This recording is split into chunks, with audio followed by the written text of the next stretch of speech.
Manzanita low, we're down to where we're coming close to things that grow flat to the ground. And here's Pacific Mist, which is a hybrid, grows very fast and is very utilitarian type plant. 4-foot spread by say 2-foot height, maybe even more of a spread over time. And then one that's a little more dainty at first is this Point Reyes Manzanita. It grows out on the bluffs of Northern California. This is Arctostaphylus uva ursi, which as a species is circumpolar. It actually occurs in Siberia or someplace. It doesn't grow in the Arctic, but it jumps over the Arctic and occurs again on the other side of the globe. Same species of plant. Here in California, it gets native down about as far as the San Francisco Bay area. But for horticulture, it's excellent. It does very well in our Southern California gardens. This is the variety called Point Reyes.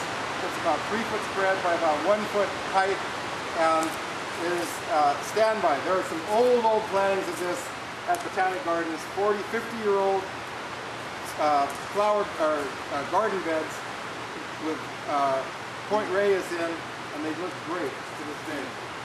Pacific Mist is very similar. It's a newer plant. Okay, and then ground cover Ceanothus, thank you. Yankee Point is one that you see a lot over the last 20 years. It's fast growing. It gets about 7 to 8 foot spread by about 3-foot height, 2 to 3-foot height, and it is a plant that will do well with good drainage and do poorly where the heavy soil.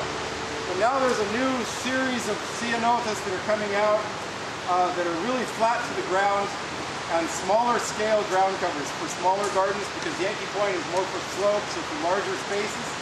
And you have one like this one, and this one sells like mad because of its common name, or its cultivar name, Parched Desire. That's a good name for marketing. I don't know who named it, but they did a good job on that one. Could be a lousy plant and you'd still sell it. But fortunately, it's a good plant. And it gets about 6 inches to a foot tall by about 3-foot spread.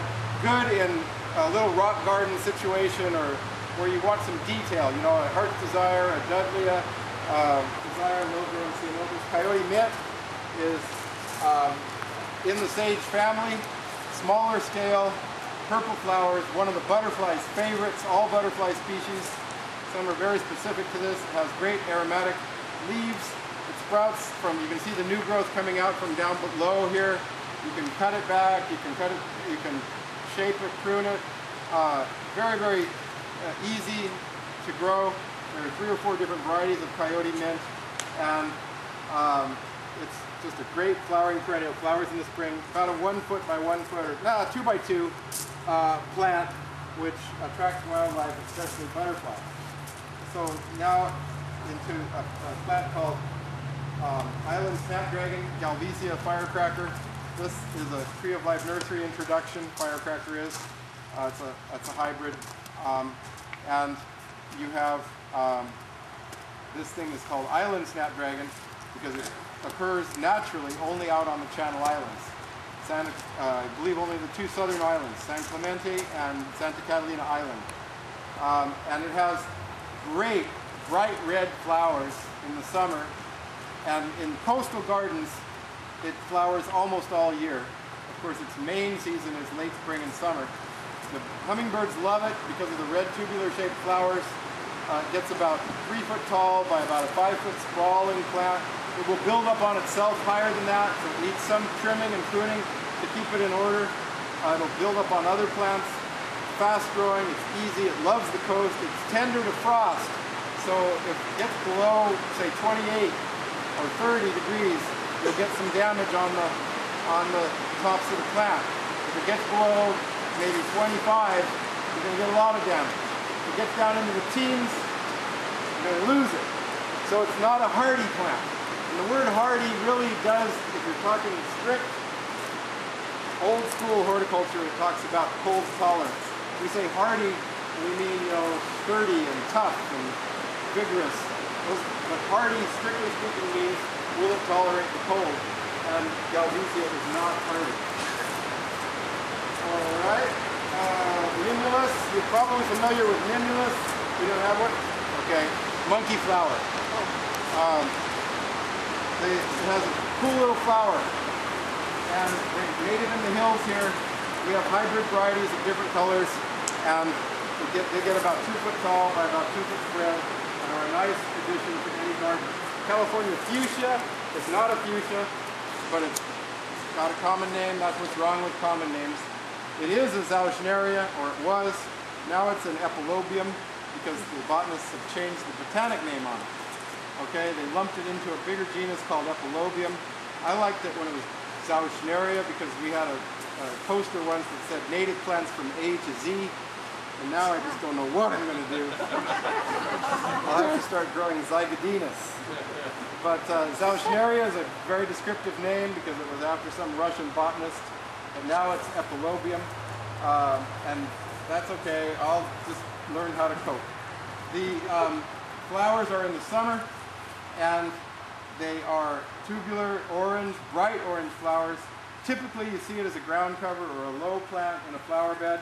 I like to see it not so much in mass, but as an accent plant here and there throughout a dry stream bed or a chaparral style garden. It flowers in the summer, like I said. It's very brittle. It's not a plant that you would plant where you're going to walk by it or through it or on it, or the dog is going to roll around on it. It won't take it. It's got very brittle stems, and it has to be sort of off by itself. When it gets too big, or not too big, but too old and kind of needs rejuvenation, it's easy to cut back hard and see it come back from the base. So California fuchsia, Zauschneria californica. Ribes viburnifolium is a shade ground cover. We don't have one of those up here yet? Okay. Well, it's a shiny dark green leaf with aromatic foliage and arching branches, and it grows in the shade. The reason why it's okay, deer grass, you see a lot of them now. I've seen them where the gardeners take them and they turn them into little balls once a year. Not good. The plant has more dignity than that. Let's let deer grass just grow, okay? Because it really is pretty as a specimen. It's about 3 foot tall. The flower spikes, which are these, get up about chest height. Gorgeous plant. Can it be cut back? Yes, it can. You can rejuvenate it by cutting it back hard, but I'd say about every 5 years or something like that. You know, like a fire had come to California goldenrod is coming back after its winter dormancy. You know goldenrod with its summer flowers, yellow, at a great time of year when many other plants in the California garden are not blooming. And so if you start to look at a quintessential accent, maybe a Dudleya, which is down at the very bottom of the list. These succulent plants called Dudleya, they were used long time ago before our time. They were in the group called Echeveria, which are the hens and chicks of Mexico. These were once classified as Echeveria, and they've been for 100 years or more known as Dudleya. But they're in the same family as the hens and chicks, as the succulent plant we know from the Mexican garden. So there are many different varieties. You put this next to a rock. You jumped a few plants. California iris is this one. This grows native in the central coast and the north coast. So think about cool weather, think about fog, think about heavy soils, not intense light.